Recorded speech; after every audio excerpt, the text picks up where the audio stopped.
ग्रंथराज भगवत गीता की पहले अध्याय का दूसरा श्लोक। दृष्टा तो पांडवानीकम व्यूढ़म दुर्योधनस्तदा आचार्यमुपसंगम्य राजा वचनमब्रवीत। संजय ने कहा, पहले अध्याय का दूसरा श्लोक। पहले श्लोक में धृतराष्ट्र संजय से पूछ रहे हैं कि माम का पांडवाश्च किम कुर्बत संजय। अब संजय धृतराष्ट्र से कह रहे हैं कि हे राजन, पांडुपुत्रों द्वारा सेना की व्यूह रचना को देखकर राजा दुर्योधन अपने गुरु के पास गया और उसने ये शब्द कहे। संजय धृतराष्ट्र की मानसिकता को समझ गए थे। जब धृतराष्ट्र ने संजय से कहा कि धर्म क्षेत्रे कुरुक्षेत्रे माम का पांडवाश्च किम कुर्बत संजय, संजय उसी समय धृतराष्ट्र की मानसिकता को समझ गए कि निहित स्वार्थ की भावना है, पाप की भावना है, और ये आंखों से ही नहीं, ये आध्यात्मिक बुद्धि से भी अंधे हैं।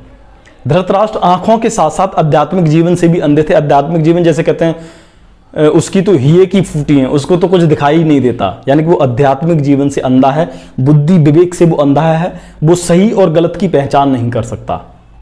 धृतराष्ट्र ये भी जानते थे कि उसी के समान उसके पुत्र भी धर्म के मामले में अंधे हैं, और वो ये भी जानते थे कि पांडवों से कभी भी उसके पुत्र समझौता नहीं कर पाएंगे, क्योंकि पांडव शुरू से ही पवित्र हैं, उन्होंने कभी गलत मार्ग अपनाया ही नहीं है। और उसको एक ये भी संशय था कि उस धर्म स्थान, उस तीर्थ स्थान, उस धर्म क्षेत्र में कहीं दुर्योधन की मानसिकता न बदल जाए और कहीं अपना राजपाट पांडवों को न दे दे। ये हीन भावना पहले से ही उसके अंदर उजागर हो रही थी धृतराष्ट्र के। अब तीर्थ स्थान, धर्म स्थान इसलिए कहा गया है कुरुक्षेत्र को, क्योंकि वहां स्वयं परम ब्रह्म परमेश्वर वासुदेव श्री कृष्ण उपलब्ध थे, उपस्थित थे। जब कभी भी हम मंदिर जाते हैं तो वहां की वाइब्स, वहां का माहौल, वहां की स्पिरिचुअलिटी में जाकर के अपने आप दिमाग की स्थिति बदल जाती है, वहां थोड़ा शांति महसूस होता है। और यही धृतराष्ट्र को डर लग रहा था कि जहां भगवान मौजूद हैं वहां कहीं दुर्योधन की मानसिकता न बदल जाए और पांडवों के साथ समझौता न कर ले।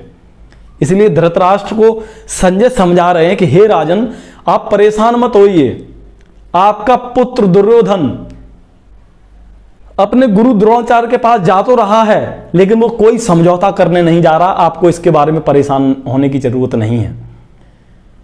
वो द्रोणाचार्य के पास जाकर के अपनी वास्तविक स्थिति, वास्तविक परिस्थिति के बारे में अवगत कराने जा रहा है कि पांडवों ने किस तरीके की व्यूह रचना रची है और इसमें कहीं विफल न हो जाएं, इस रणनीति से कैसे बाहर निकलना है। इसलिए दुर्योधन द्रोणाचार्य के पास जा रहा है। मैं आपको बता दूं, यहां एक चर्चा यह की गई है कि राजा सेनापति के पास जा रहा है उस अपनी रणनीति, राजनीति के बारे में चर्चा करने के लिए, और यहां राजा दुर्योधन को कहा गया है। दुर्योधन को राजनीति बहुत अच्छी तरीके से आती थी, इस मामले में तो मानना पड़ेगा, क्योंकि उसको सेनापति बनने की सारी क्वालिटी उसके अंदर थी। कूटनीति कब करनी है, कैसे करनी है, ये वो भली भांति जानता था, लेकिन उसके अंदर राजा बनने की कोई क्वालिटी नहीं थी। राजा धर्म के क्षेत्र में देख करके न्याय करता है, सेनापति कूटनीति अपनाता है ताकि राजा अपना अच्छी तरीके से न्याय कर सके। तो सेनापति बनने की उसके अंदर सारी क्वालिटी थी, लेकिन राजा बनने की उसके अंदर कोई क्वालिटी नहीं थी। अब उसको राजा बोला गया है और द्रोणाचार्य उस समय सेनापति हैं, तो दुर्योधन द्रोणाचार्य के पास में जा रहा है। यहां कहा गया है कि राजा स्वयं सेनापति के पास चल करके गया। राजा कभी सेनापति के पास चल करके नहीं जाता है, सेनापति राजा के पास आता है, फिर वहां चर्चा होती है राजनीति के बारे में, रणनीति के बारे में कि क्या क्या स्टेप फॉलो करना है अपने आप को विजयी बनाने के लिए। लेकिन यहां गलत भी नहीं है, क्योंकि द्रोणाचार्य गुरु भी हैं दुर्योधन के, और वो पांडवों के भी गुरु हैं। इसलिए दुर्योधन द्रोणाचार्य के पास जा रहा है, यानी कि शिष्य गुरु के पास चर्चा करने के लिए गया है, ये गलत नहीं है। और वहां जाकर के उसने चर्चा की है और वहां जाकर के वो द्रोणाचार्य जी से बात कर रहा है। क्योंकि जब दुर्योधन ने पांडवों की व्यूह रचना देखी तो उसकी कूटनीति उसके भय को छिपा नहीं पाई और उसके अंदर का पापमय जो भावना थी वो प्रकट हो गई, और दुर्योधन घबराते हुए द्रोणाचार्य के पास में गया।